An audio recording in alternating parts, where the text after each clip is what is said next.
going, everyone? It is Liam Carson here as we're on the penultimate episode for Season 3 of The Mandalorian. It will be very, very intriguing to see what will happen in these final two episodes, as you expect big things to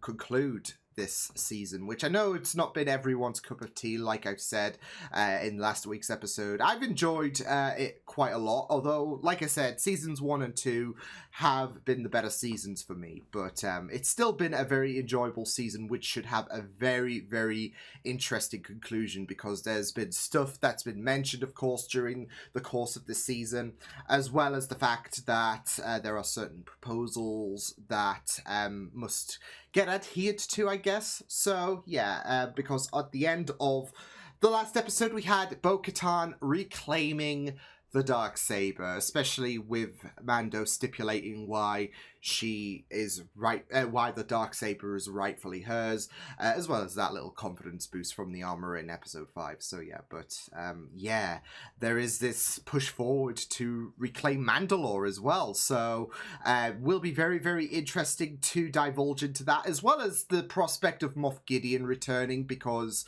we had that escape at, I think it was episode 5.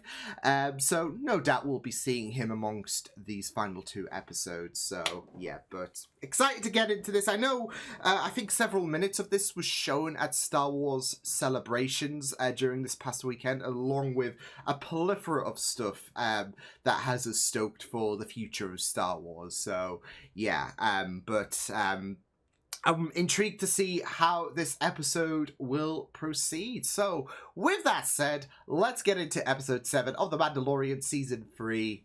Let's go. Continue with your mission. I shall deal with our Mandalorian friends. Oh, this is going to be wonderful. But, he back!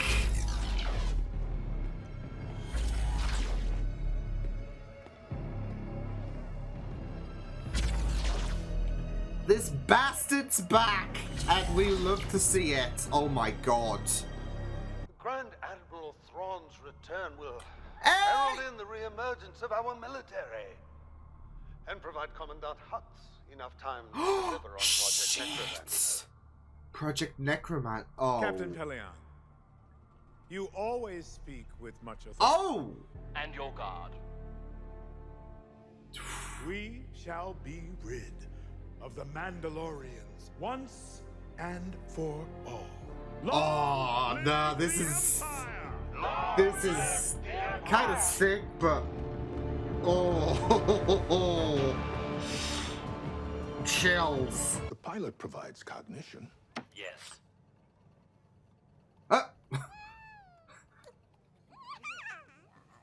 Oh, is Grogu going to want dibs? Think of it this way. Grogu wants dibs on 9G. Like a vehicle. It's safer that way. It's a mech unit. They do nice work, I'll give them that, but Grogu is too young to operate heavy machinery. Maybe when he's older. No. No, I'm not. No. I think he's saying he's old enough to operate. Don't tell me what to do. Get him out of there. No. Would you look at that? Yes. Yes, what? This is the life. This is my habitat now. Yes. He's spamming the yes button. Yes. Who do you think you are, Daniel Bryan? Yes. Yes. Yes. Yes. Yes.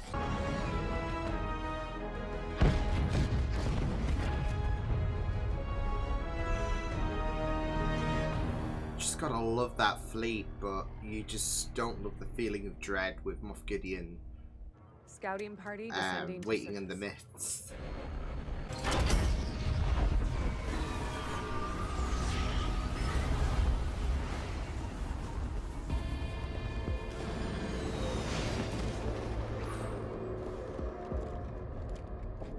So great seeing a bunch, not just one, a bunch of Mandalorians on Mandalore again.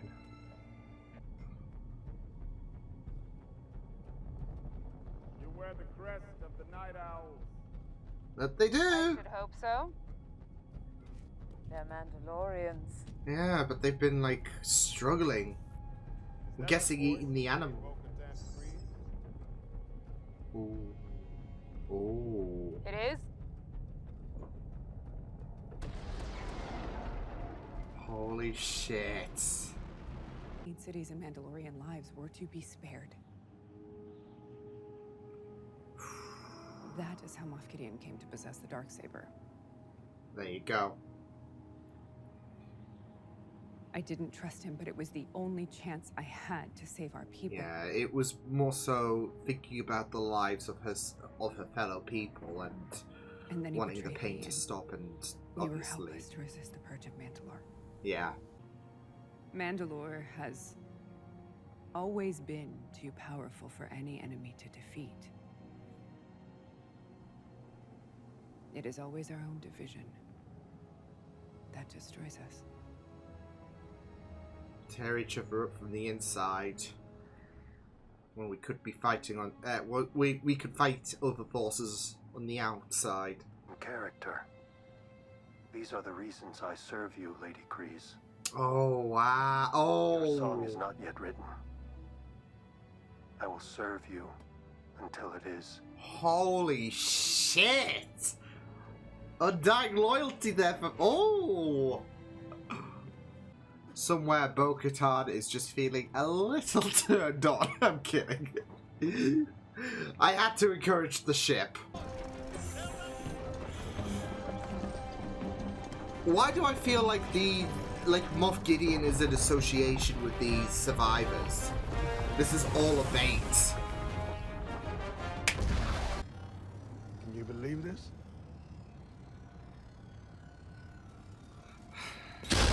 Oh! Fucking hell! You're not gonna lose the game, you're gonna fight. Fight. Should I step in? Look I can step in.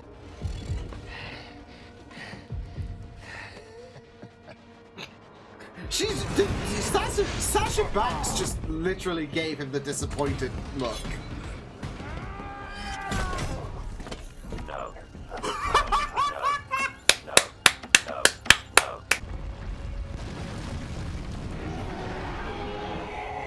Oh my Gideons! I was gonna say is that the Mythosaur, but fine! No, oh my Godzilla! You good? Yes. Go further down. Go, go, go. Go, go, go. More survivors. No. It's not holy shit!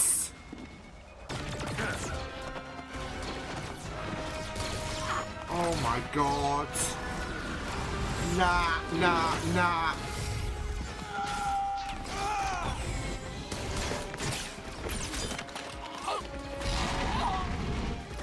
This is fucked. This is really, really fucked.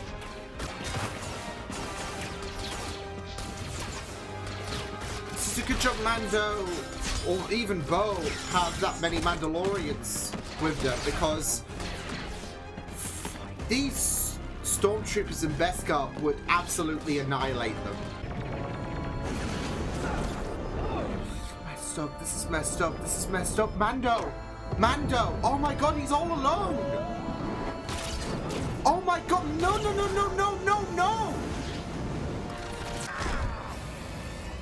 Yo! No way! He's got Beskar armor as well! Disarm him. Holy shit, that's cooking! Aggregating the best of each, I will create an army Unstoppable. that will bring order to the galaxy. First Why don't we take your fleet off the board while we still have the element of surprise? Activate the interceptors and bombers. Oh my god. Take him to the debriefing room. Nah, he's not a prison. Oh my god. I should have killed you when I had the chance. Oh. Bo-Katan. We have to stop meeting like this. and tell these people that this planet is mine. This is the way. No. Oh my god! Woo! Open the blast door. Shit. Kill them. Shit. We're clear. Fall back. Oh, he's good. No. Come on. We're not leaving you behind. Go! There are too many. Oh. No! This is the way.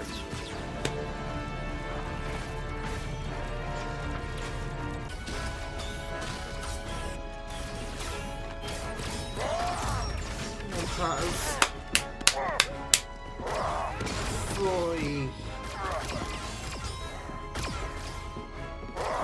He's going out like a fucking hero. Oh no.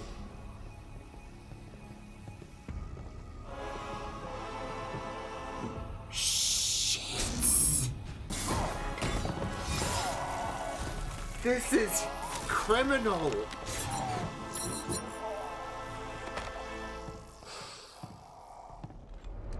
That was an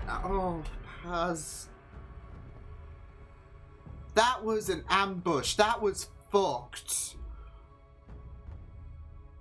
Shit.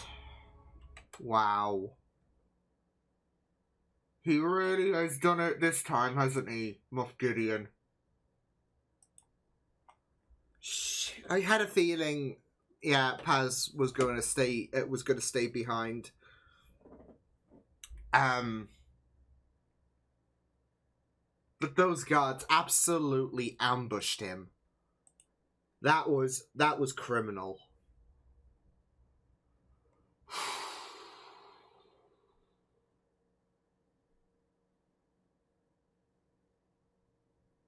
Yeah.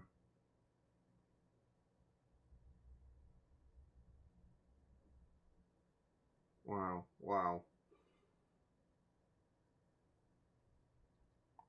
That was really yeah, that was really intense in my opinion. Easily my favorite episode this season. Like I said though, I mean, it was very important, I feel like, with what was mentioned and what was proposed, that we escalate things to 11. Was not expecting, I mean, you kind of had a feeling Moff Gideon was going to return, most likely this episode, akin to episode 7 of season 1, but, you know, you weren't expecting certain aspects, like Stormtrooper Beskar, like, what the fuck? And yeah. Mando's now captured. We've got to deal with that shit. Hoi. Well, I think that's going to go down as probably the best episode this season. There was a lot of intensity, and it was just a nice blend of that, you know, fun side of things, especially with Grogu doing his best Daniel Bryan impression. And there's that intensity which you kind of hoped, like, especially for the final 2 episodes. And we have Mando being captured. There was that sacrifice. It was a really stunning episode. Very intense stuff. And Moff Gideon just returned in fine fashion. Like, even that, like, beginning portion, like, was just very intense. Like, especially when you've got Captain Pelion, who is a prominent member to Thrawn, but also was mentioned in Rebels as well. As well as the fact that I'm assuming that was Hux' father, especially, obviously, with this being still near enough 3 decades out to The Force Awakens. So, yeah. But that was a really nice surprise. But still, that atmosphere, that conversation was just very, very chilling, as well as, of course, establishing things for the Ahsoka series, which you kind of assume that Pelion's going to, like, even in the Ahsoka series, he's going to be speaking on behalf of Thrawn until it feels like the right time, like, even in the Ahsoka series, to bring Thrawn about. So, yeah. They could just bring him in from the very get-go, but I feel like they'll wait it out a few more episodes, especially with that secrecy of his return. But yeah, that was chilling. And then his armor was just absolutely sick. Like, say what you want about what they, about how enhanced they are, but phoy, that armor just rocks for Moff Gideon. So yeah, I don't know. I don't think they are well, I guess the super troopers, should I say. I don't think they're the same ones in Rebels, because you had Mandalorians who were loyal to the Empire, who wore similar attire. I think they're just enhanced with the Beskar, of course. They're just, who your typical stormtroopers would be. So yeah. But still, the fact that he managed to, like, because we know the Dark Trooper suit, or the Dark Troopers, should we say, especially us seeing them in live action in Season 2, they were just absolutely murder. And then obviously with Moff Gideon wearing that Beskar Dark Trooper suit, it just sick. So this is a really, really opportunistic episode in regards to the Empire standing tall, or at least Moff Gideon's side of things standing tall, especially after the humiliation he suffered at the end of Season 2. He's really done a number of, like, this is really perfect for Moff Gideon. Like I said, the humiliation he suffered at the end of Season 2, now he's got Imperials with, like, just loaded out with Beskar, of course, including himself.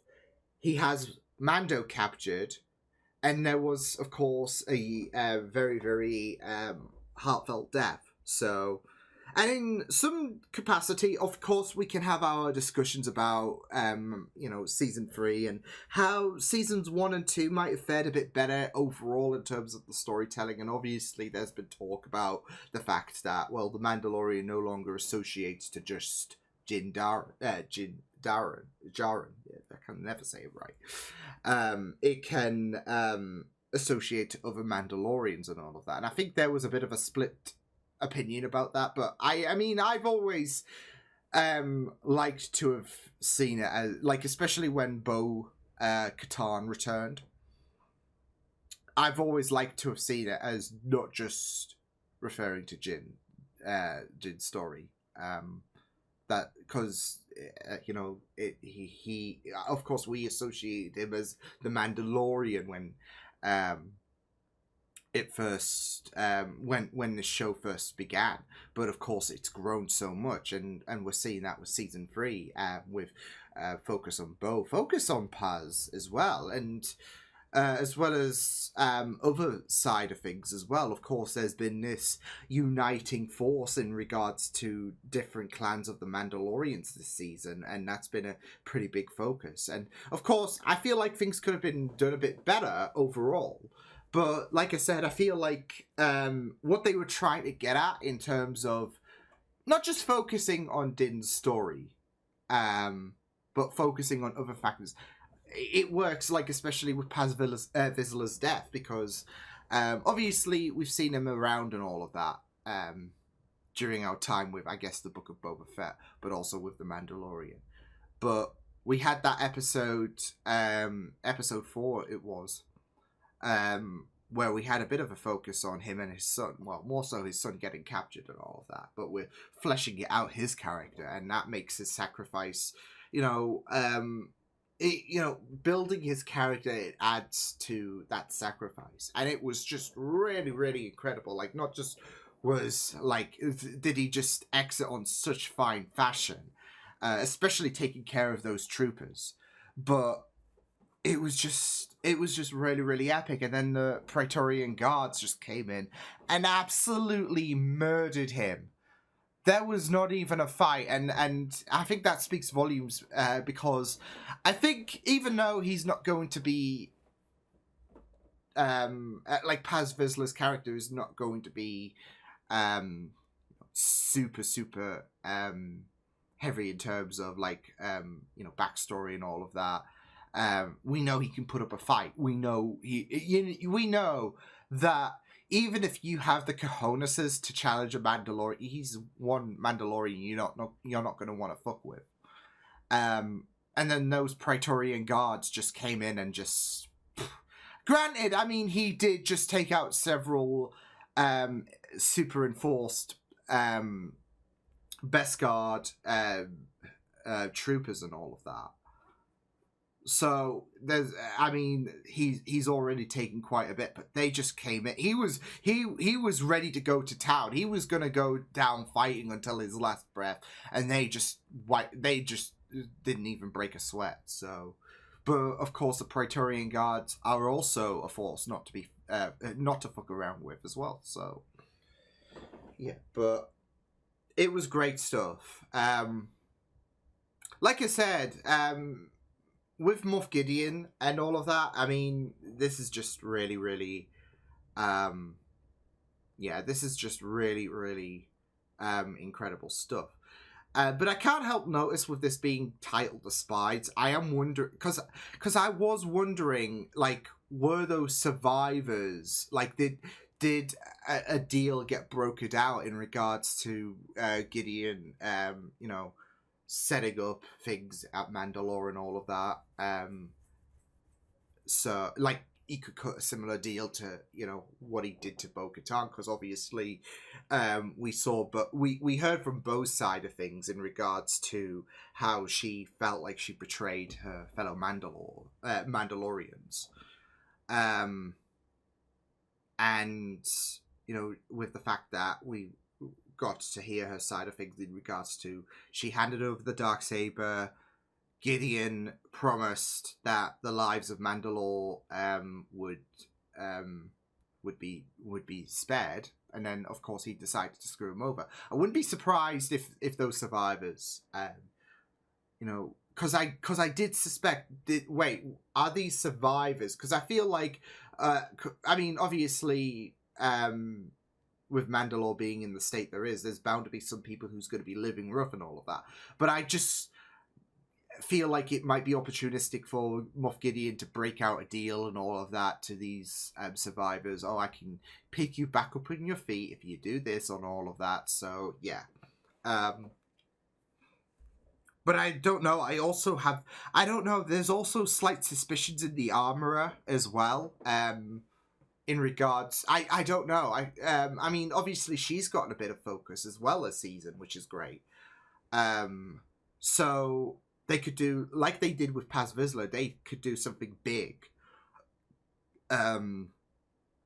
for her and have her like defect or all of that, or yeah.